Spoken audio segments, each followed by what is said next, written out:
불교에는 그 카르마라는 말이 있습니다. 그 카르마는 업보라는 건데, 현재는 과거의 그 결과이고, 또 미래는 현재의 결과다, 이렇게 생각하는 게 카르마, 업보라는 걸 믿고 살아가죠.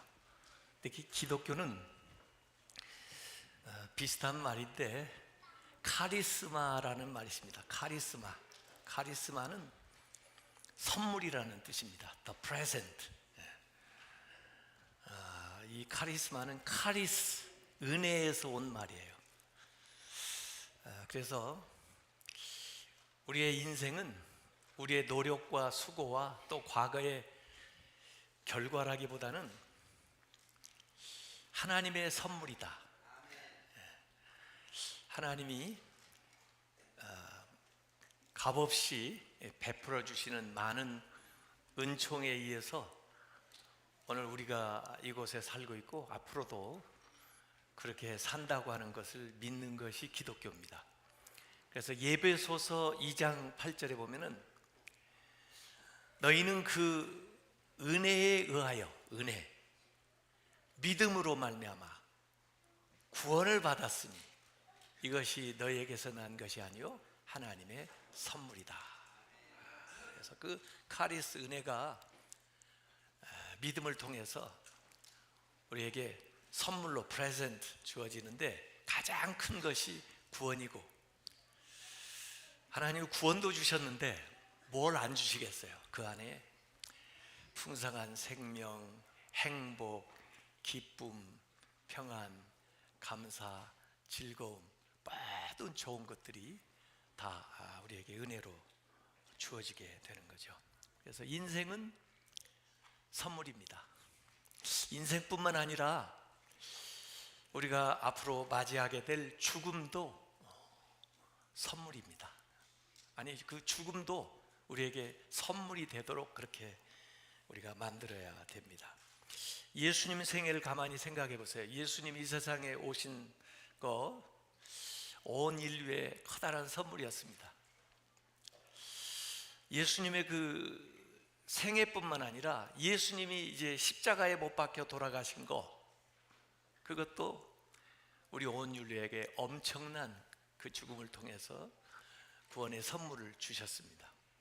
그래서 우리가 성탄절에 크리스마스 선물을 서로 나누는데, 그 선물을 제일 먼저 시작하신 분이 하나님이시고 그 선물이 예수 그리스도신데, 그때는 이렇게 보잘것없는 모습으로 포장이 되어 있었기 때문에 미처 사람들이 그 어마어마한 그 선물의 내용을 제대로 깨닫지를 못했더랬는데, 시간이 지나면서 이처럼 우리가 그 그리스도 안에 담겨 있는 구원뿐만 아니라 풍성한 생명을 누리는 이 선물을 받게 됐는데,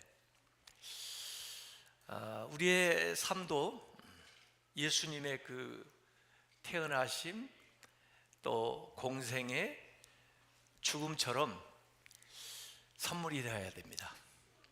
제가 우리 아이들에게 미국에서 처음 맞이하는 그 크리스마스에 이 선물을 주었더니, 제 아들 아이가 그 당시 한 5살 정도 됐었는데 추리 밑에 누워가지고 아빠한테도 선물이 있어요. 그래서 서재에 있다가 제가 무슨 선물이야? 그랬더니 그 선물 박스에서 뜯어낸 그 보우, 이 리본을 자기 몸에다 딱 붙이고, 아빠, 내가 아빠한테 주는 선물이란 말이에요.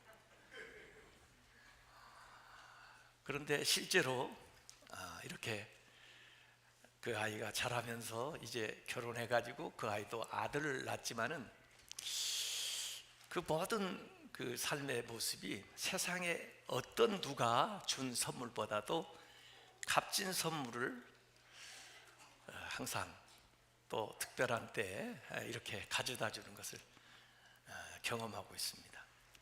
우리 지금 옆에 앉아 있는 우리 자녀들이 다 우리에게 주어진 스페셜 기프트, 아주 특별한 선물입니다. 제 손자아이가 일주일 전에 태어났는데요, 그 아이는 아마 세상이 이렇게 생겼는지 몰랐을 거예요.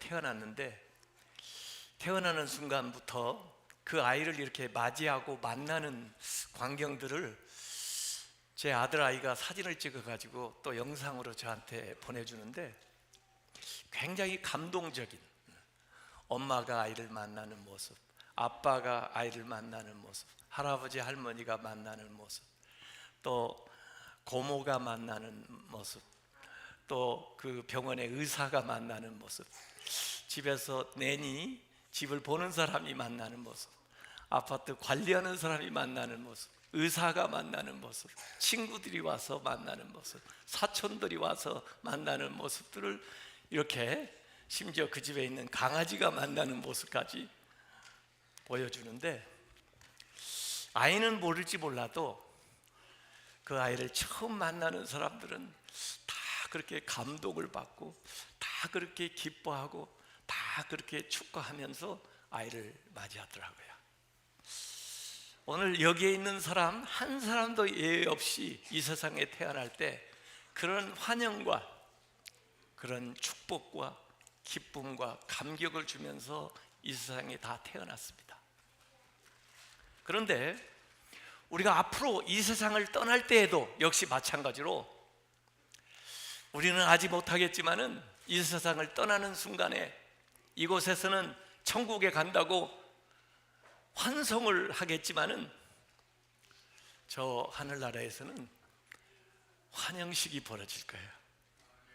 우리 앞서간 부모님들이 그곳에 나와서 우리를 맞이해 줄 거고, 같이 신앙생활했던 선배들이 그곳에서 우리를 환영해 줄 거고, 우리가 한 번도 본 적도 없었지만은 성경에서 듣고 알았던 분들이 그곳에서 나와서 잘 왔다고, 환영한다고 우리를 그렇게 맞이해 줄 겁니다. 그래서 우리가 이 세상에 올 때 이 세상의 삶의 모습을 모르고 이렇게 살아온 것처럼, 우리가 이 세상을 떠나서도 우리의 삶은 새로운 변화를 맞이해서 신비스러운 그런 관계와 삶을 계속해서 이어나갈 거라 하는 이야기죠.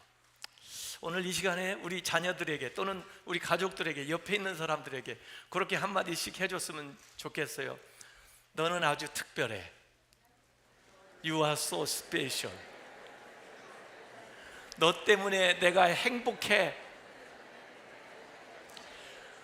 건강하게 내 옆에 있어 주어서 고마워. 언제나 사랑해. 언제나 환영해. 언제나 나는 너를 믿어.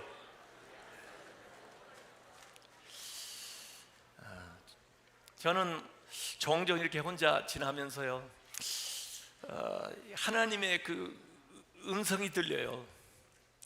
뭐라고 하나님 하시냐면, 너는 내 사랑하는 아들이요, 내 기뻐하는 자다. 그런 음성이 들려요. 특별히 혼자 있을 때, 혼자 기도할 때, 또 조금 힘들 때, 외로울 때 마음속에 하나님의 음성이 들려요. 너는 내가 사랑하는 아들이요, 내 기뻐하는 자다. 왜 제 귀에만 그게 들리겠어요? 여러분들에게도 역시 언제든지 하나님께서 그렇게 말씀하십니다. 근데 다만 우리가 바빠서 또 잘 듣지 않기 때문에 그 음성이 안 들리죠. 그래서 제가 대신 들려드려요. 너는 내가 사랑하는 아들, 딸이요, 내가 기뻐하는 자다. 내가 너를 통해서 영광을 받고 있다. 우리는 자녀들을 위해서는 목숨까지도 바칠 수 있다고 생각합니다. 지난 주간에 제 손자가 하나 더 태어나니까 제가 목숨 바칠 사람이 하나 더 늘어난 것 같아요. 내 목숨 바쳐서 그 아이가 살 수만 있다면 어느 순간이든지 기꺼이 아낌없이 바칠 수 있을 것 같아요. 우리 자녀들이 다 우리에게 그런 존재입니다. 그런데 우리 아이들이 그걸 느끼고 있을까요? 아이들에게 그게 느껴질 수 있도록 그렇게 우리가 말하고 행동하고 있나요? 왜 자녀들은 그걸 못 느낄까요? 아마 표현하지 않아서 그럴 거예요. 하나님께서 우리를 사랑하시는데 하나님이 얼마나 전능하신 분입니까? 하나님이 못할 게 없는 분이잖아요. 못 주실 게 없는 분이잖아요. 그 권능으로 우리의 사랑을 사로잡는 것이 아니고, 우리의 마음을 감동시키는 것이 아니고, 하나님은 그 하나님의 사랑으로 우리를 감동시키고 또 우리를 변화시키고 우리가 얼마나 소중한 존재인지를 계속해서 이렇게 알게 해주십니다. 우리가 능력이 많기 때문에, 대단한 지위에 있기 때문에, 많은 것을 가지고 있기 때문에 그걸 동원해서 자녀를 사랑할 수 있는 게 아닙니다. 우리 존재 자체로서, 우리의 마음으로서, 우리의 만져주는 이 손으로서 얼마든지 말로써 그 아이들이, 우리가 얼마나 그 아이들을 사랑하고 그 아이들이 우리에게 소중한 존재인지를 언제든지 얼마든지 우리가 나타내 보이고 얘기할 수가 있죠. 이 자녀 교육에 대해서 이제 저도 아이들이 다 결혼해서 살다 보니까 물어보는 사람들이 있어요. 어떻게 하면 아이들을 훌륭하게 잘 키울 수 있어요? 그렇게 물어보는데, 저는 딱 한 가지 얘기한다면, 아이들하고 함께하는 시간을 많이 가지세요. 아니, 양적으로 quantity of time, 양적으로 많은 시간을 보낼 수 없다면 quality time, 질적으로라도 아이들과 함께하는 시간을 가지면서 마음으로부터 그 아이들의 말을 좀 들어주세요. 뭐라고 말을 하는지 있는 그대로 그 아이들이 표현하려고 하는 것을 자꾸 들어줘 보세요. 그러면 그 아이들이 사랑을 느끼고 또 부모님의 그 사랑 안에서 아름답게 잘 자라게 됩니다. 자녀들은 부모의 가치 체계, 세계관을 답습하게 돼 있고, 자녀들은 부모의 믿음을 이어갈 수 있습니다. 그런데 다만 문제는 그 자녀들하고 함께하는 시간이 너무 적은 거예요. 그래서 평균 보니까 하루에 부모하고 자녀들이 대화하는 시간이 20분도 안 된다고 그러고, 반면에 이 아이들이 미디어를 가지고 보내는 시간은 평균 4시간을 보낸다고 합니다. 그러니까 부모하고 보내는 시간보다, 교회 안에서 보내는 시간보다 학교에서 선생님하고 친구들하고 또 세상의 매스미디어하고 이렇게 시간을 보내는 것이 훨씬 많기 때문에 그 세계관에 영향을 받고 그 가치체계에 영향을 받아서 내 자녀이지만은 내 자녀가 아니고 그냥 세상 사람으로 살아가게 되는 거죠. 아마 인생을 다 마치면서 내가 뭐 좀 더 했어야 되는데 그걸 못했다고 후회하는 사람은 별로 없다고 그럽니다. 인생을 마치면서 후회하는 것은 내가 왜 우리 가족하고 자녀들하고 더 좋은 시간을 갖지 못했는가 하는 것을 아쉬워하고, 왜 내가 시간 있을 때, 말할 수 있을 때 사랑한다고, 고맙다고, 그렇게 표현을 못했는가 하는 것들을 아쉬워한다고 그래요. 도운미라고 하는 분이 아버지가 되신 당신에게 라는 책에서 이런 글을 써놨습니다. 아침 일찍 일어나 얼굴도 보기 전에 출근해서 자녀들이 잠든 늦은 시간에 귀가하는 아버지, 그야말로 새벽별 보기 운동과 밤별 보기 운동의 선수인 아버지, 퉁퉁 부은 얼굴로 일어났다가 피곤해 찌든 얼굴로 귀가하는 아버지, 어휴로 자리에서 일어나 아이쿠 하며 자리에 눕는 아버지, 집에 돌아와 자녀와 대화할 시간은 없어도 충혈된 눈으로 비디오 한 편 꼭 봐야 자는 아버지, 술과 담배로 친구 삼고 애지중지 신문은 옆에 끼고 일은 목숨처럼 여기며 살아가는 아버지, 그러나 정작 가장 귀하게 여겨야 할 아내와 자식은 부담으로 안고 살아가는 아버지, 함께 있지만 있지 않고 없지만 너무 큰 영향력을 미치는 아버지, 그 아버지라는 존재가 아들인 자신에게 얼마나 큰 영향을 미쳤는지 누구보다도 잘 아는 사람이 막상 자기 자녀에게는 아버지가 되어지 못하는 아버지, 이런 아버지 때문에 가정과 사회는 무너지고 있습니다. 당신을 초대합니다. 남자로 태어나 앉을 수 있는 가장 큰 자리, 바로 아버지의 자리로 당신을 초대합니다. 이 세상 그 어떤 자리도 아버지만큼 삶에 큰 영향력을 주는 자리는 없습니다. 아버지가 살아야 가정이 삽니다. 네, 우리 교회에 수요일마다 요사이 늘푸른 대학 모이는데요, 늘푸른 대학에 그 표어가 있습니다. 어르신네, 어르신이 되자는 거죠. 이 어르신하고 노인네하고 차이가 어떻게 되는지 아십니까? 이런 글이 있더라고요. 노인은 늙은 사람이고 어르신은 존경받는 사람이다.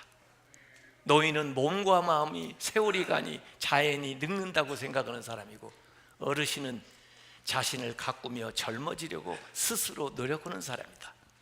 노인은 자신의 생각과 고집을 버리지 못하는 사람이고, 어르신은 상대에게 이해와 아량을 베풀 줄 아는 사람이다. 노인은 자기 기준에서 부정적으로 평가하는 사람이고, 어르신은 좋은 덕담을 해주고 긍정적으로 이해해주는 사람이다.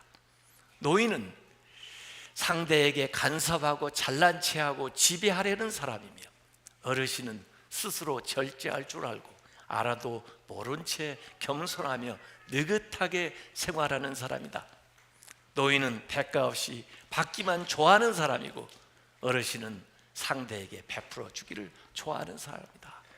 노인은 고독하고 외로움을 많이 타는 사람이고, 어르신은 주위에 좋은 친구를 많이 두고 활발한 모습을 가진 사람이다. 노인은 이제 배울 것이 없어 자기가 최고인 양 생각하는 사람이고, 어르신은 언제나 배워야 한다고 생각하는 사람이다. 노인은 자기가 사용했던 물건이 아까워 버리지 못하는 사람이고, 어르신은 그 물건을 재활용할 줄 아는 지혜로운 사람이다. 여러분은 노인이십니까? 어르신입니까? 앞으로 꼰대가 되시겠습니까? 어르신이 되시겠습니까? 세상에 어려운 일 두 가지가 있다고 합니다. 하나는 내 생각을 남의 생각에 집어넣는 거, 이거 참 어렵고, 두 번째는 남의 돈을 내 호주머니에 옮기는 거.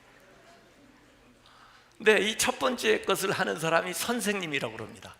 두 번째 것을 하는 사람은 사장님이라고 합니다. 그런데 이 두 가지를 한 번에 하는 사람이 있다고 합니다. 그게 마누라라고 그래요. 그래서 배우기, 선생님한테 대드는 사람은 배우기 싫은 사람이고, 사장님한테 대드는 사람은 돈 벌기 싫은 사람이고, 마누라한테 대드는 사람은 살기 싫은 사람이라고 그런 말이 있더라고요.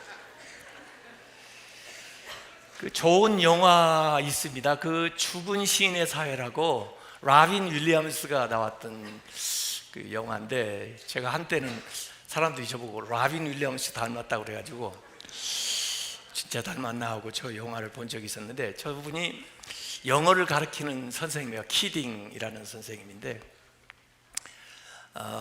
대단한 사립학교죠.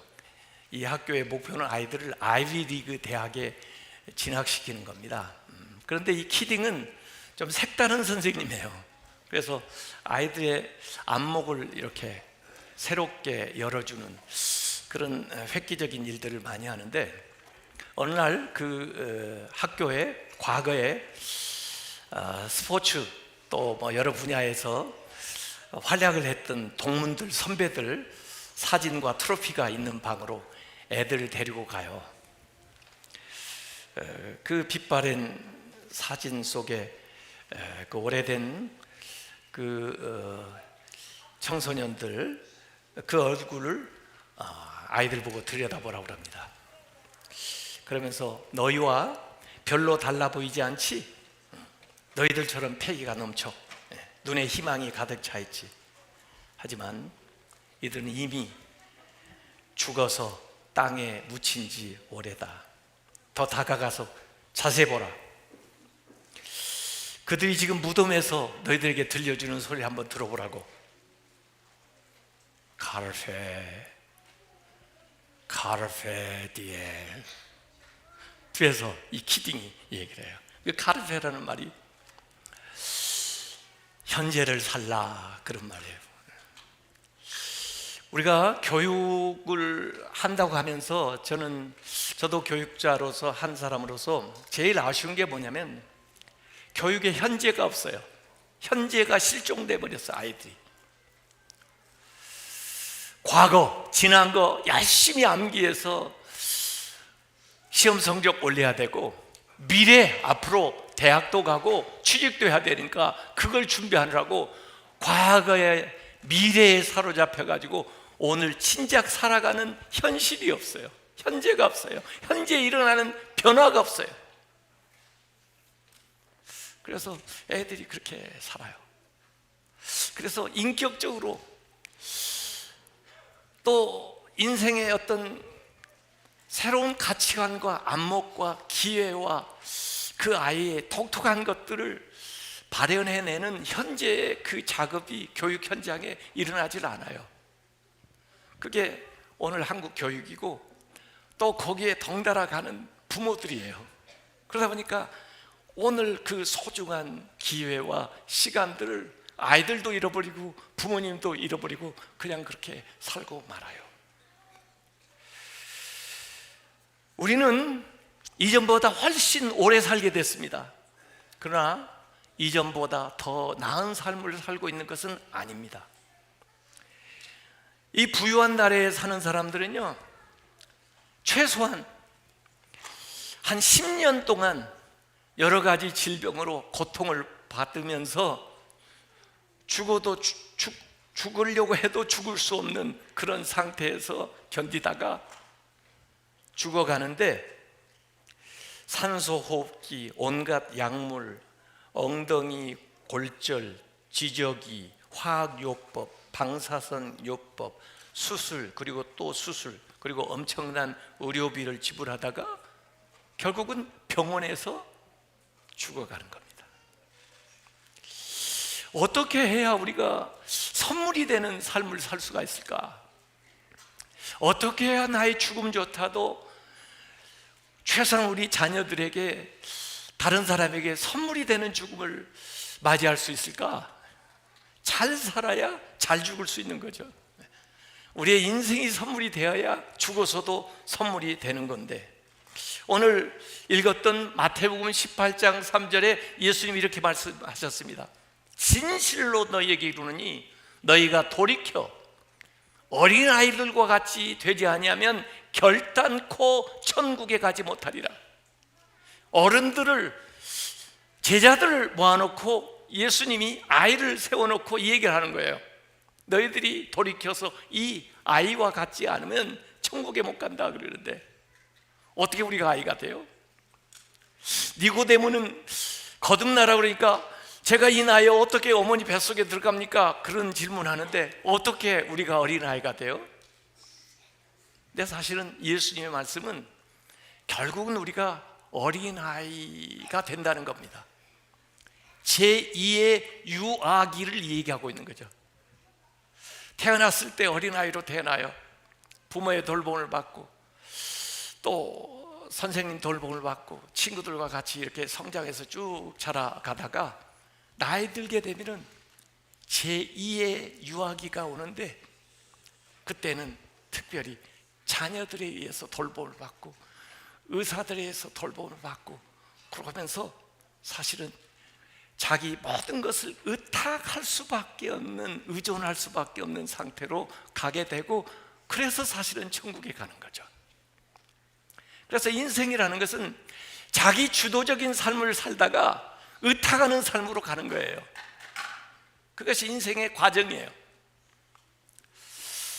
그렇기 때문에 우리가 자녀들을 잘 이 세상에 태어나기 전부터 준비해서 이들이 훌륭한 사람으로 자라기 위해 이렇게 애쓴 것처럼, 사실 이제 노년에 처한 사람들은 역시 죽을 준비를 해야 되는 거예요.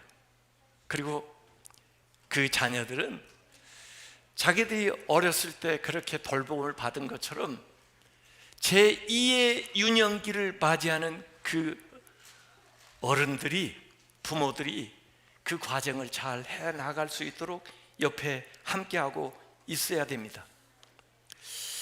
사실 예수님께서 요한복음 21장 18절에 베드로에게 이런 말씀했어요. 진실로 진실로 너에게 이르노니 네가 젊어서는 스스로 띠뛰고 원하는 곳으로 다녔지만은 늙어서는 너의 팔을 벌리리니 남이 너에게 띠띠우고 원하지 않는 곳으로 너를 데려가리라. 자기 주도적인 삶에서 의탁하는 삶으로 나아간다는 거예요. 여기에 대해서 요한이 주석을 달아놨습니다. 예수님이 하신 이 말씀은 어떠한 죽음으로 하나님께 영광을 돌릴 것을 가르치심이라. 죽음이 영광으로 연결돼요. 우리의 죽음이 영광으로 연결돼야 돼요.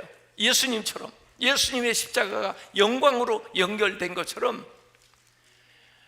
우리의 마지막은 영광스러워야 되는데, 이게 자기 주도적인 삶에서 의탁하는 삶으로 이렇게 지나간다고 하는 이야기죠. 그래서 예수님도 이 액션, 예수님의 활발한 그 사역에서 패션, 이 순환으로 넘어가는 것처럼 마지막에 가서는 예수님이 내 영혼을 아버지께 의탁하나이다 하는 것처럼 우리의 삶이 점점 나이가 들어가면서 더 내려놓고 더 하나님 앞에 의지하면서 또 자녀들과 주변의 것들을 받아들이면서 나아가야 되는 거죠. 그래서 유태인들은 탈무드에 보면 세 가지 선물, 세 가지를 남겨야 된다고 그러는데, 우선 첫 번째가 자녀, 우리가 남겨야 될 거. 그 다음에 두 번째가 우리가 그동안 배웠던 지식이나 지혜, 경험을 다른 사람에게 전수해 주기 위해서 쓰는 책, 그리고 미래의 세대를 위해서 나무를 심는 거, 이 세 가지를 얘기를 했어요. 제가 산곡밸리에 여러분들이 나무 심을 수 있는 공간을 만들어 놓으려고 그래요. 그래서라도 우리가 다음 세대에 뭔가 선물을 남겨놓고 가야 되겠다.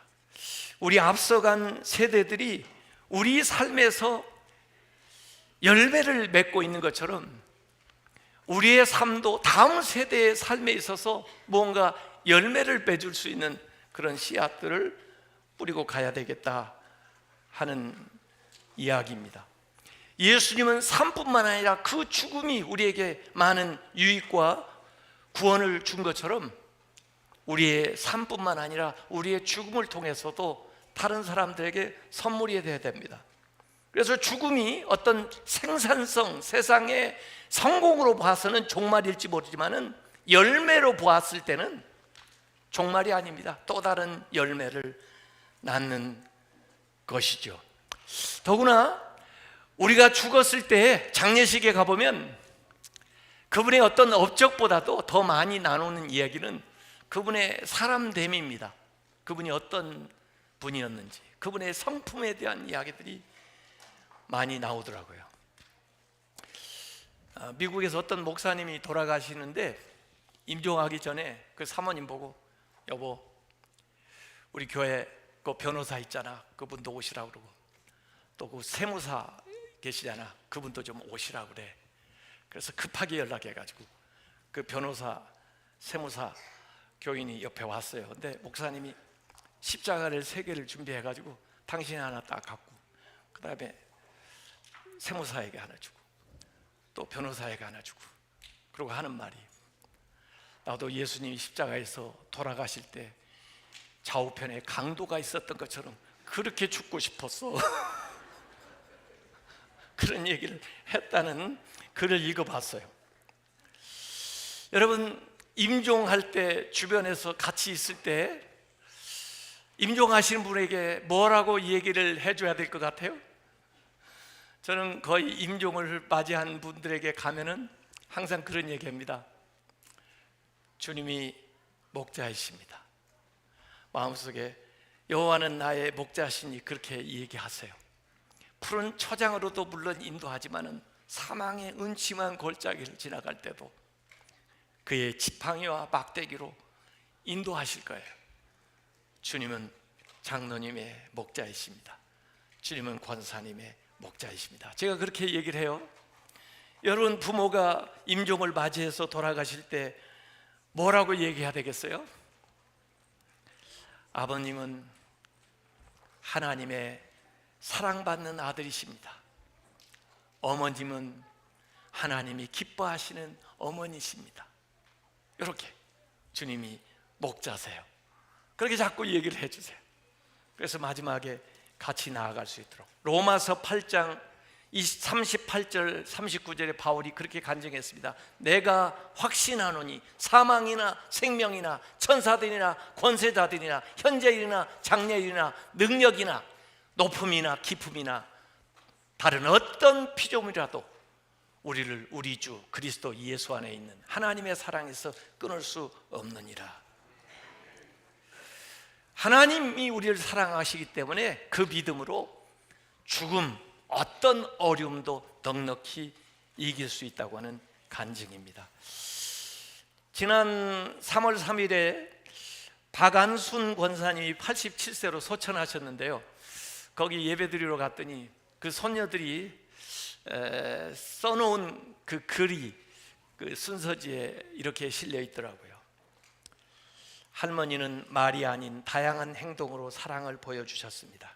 우리가 할머니 댁에 가면 이야기하는 내용들을 하나하나 귀 기울여 들어주셨습니다. 밥을 먹을 때도 젓가락이 많이 가는 반찬을 기억하셨다가 집에 돌아올 때는 맛있게 먹은 그 반찬들을 꼭 챙겨주셨습니다. 그리고 평소에는 전략하시며 매사에 검소하게 생활하셨는데 큰일에는 아낌없이 쓰시는 멋있는 분이셨습니다. 할머니를 이제 다시 보지 못하지만 나중에 천국에서 다시 만날 것을 기대하고 있습니다. 어떠세요? 여러분의 자녀들이, 여러분의 손주들이 여러분을 이렇게 기억하면 좋지 않겠어요? 우리가 신앙생활을 하면서, 우리의 가정생활을 하면서 이러한 믿음들을 자녀들에게 선물로 남겨주고, 또 이 땅에 살았던 그 모든 것들이 이 자녀들에게 귀한 선물로 기억되기를 주님의 이름으로 축원합니다. 이 시간 같이 기도할 텐데요, 옆에 자녀들이 있거나 그 부부간에, 형제간에 같이 있으면 손을 잡아보시고, 특별히 자녀들이라면 머리에 손을 얹고 이 시간 한번 같이 축복하며 기도했으면 좋겠습니다. 하나님 주신 이 특별한 선물 감사합니다. 더욱 건강하게 하시고 더욱 지혜롭게 하시고 더욱 기쁘고 행복하게 하나님의 사랑과 은혜 안에서 살게 해주십시오. 이렇게 서로 축복하면서 잠시 기도하도록 하겠습니다. 아버지 하나님, 주의 성령께서 이 시간 아버지 역사하여 주시고 하나님 은혜를 베풀어 주셔서 저희들이 손을 얹고 기도할 때 하나님의 성령이 우리 자녀들을 축복하여 주시고, 또 우리 배우자, 또 우리 형제, 우리 교우, 우리 성도들 하나님 축복하여 주셔서 하나님 은혜 안에서 강건하게 하시고 평안하게 하시고 이 세상의 삶이 아름다운 선물이 되게 해주시고, 주님 앞에 갈 때에도 복된 선물들 귀한 생애가 계속될 수 있도록 하나님께서 축복하시고 인도하여 주시옵소서. 기도하겠습니다. 아버지 하나님, 오늘 이 시간 우리 자녀들에게 손을 얹고 기도합니다. 주님께서 이 아이들 안수하여 주셔서 하늘의 복과 이 땅의 복으로 충만케 하여 주시옵소서. 몸은 건강하게 하시고 또 지혜롭게 하시고 하나님이 주시는 영감을 받게 하여 주시고 믿음으로 어떤 일이 있어도 잘 헤쳐나가고 승리하며 하나님께 영광 돌리는 삶을 살아갈 수 있도록 축복하여 주시옵소서. 우리 모두가 선물이 되는 삶을 살게 해주시고 우리 모두가 하나님 앞에 갈지라도 이 세상에 귀한 선물들을 남기고 가는 생애가 될 수 있도록 축복하여 주시옵소서. 예수님의 이름으로 기도하옵나이다. 아멘.